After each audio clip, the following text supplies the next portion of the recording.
কাশ্মীরের পেহেলগ্রামের সন্ত্রাসবাদীদের আক্রমণের তীব্র প্রতিবাদ জানান হাইলাকান্দি জেলা কংগ্রেস কার্যকর্তারা।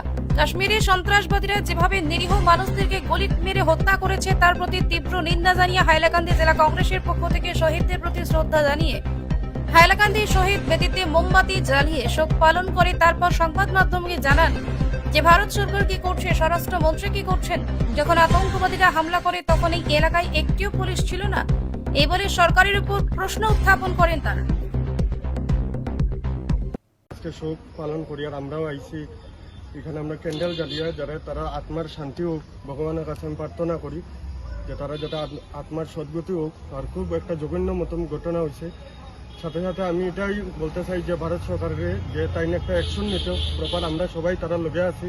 যেরকম তারা এরকম যে ঘটনাটা হয়েছে এরকম একদম মানিয়ে নেওয়া যায় না। প্লাস আমি এটা বলা উচিত না, কিন্তু একটা ইন্ডিয়ার সিকিউরিটির উপরে এটা বহুত বড় একটা প্রশ্ন। এটা হোম মিনিস্টার কিছু একটা দায়িত্ব যাতে তাই নেয়, এইরকম ঘটনা আর ইন্ডিয়াত না হয়। এখানে আমরা দেখিয়ে আইছি তাই বহুত প্রমিস করছিল যে এরকম যাতে কাশ্মীরে শান্তি ফিরিয়ে আইব এরকম। যাই হোক, এখন আর এটা কারোর দোষারোপ করার সময় নাই।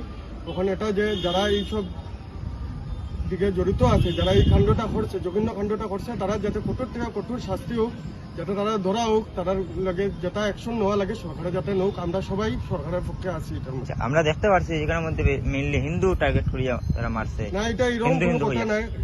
কাশ্মীরে বোর্ড যারা ট্যুরিজম সেক্টরে বিজনেস চালায় তারা বেজান প্যাসেঞ্জার যারা আছে, টুরিস্ট যারা আছে তারা রক্ষা করছে।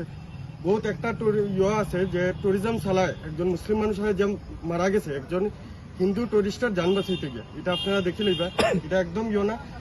টেরোরিজমের কোনো ধর্ম নাই, জাত নাই, কোনো কিছু নেই। আমরা যদি এটার মধ্যেও যদি আমরা এটা খুঁজাত লাগি তা তো এই ডিবেট শেষ হইতো না, ঠিক আছে। আর যেহেতু তারা এটা করছে, এটা খুব নিন্দনীয় জিনিস।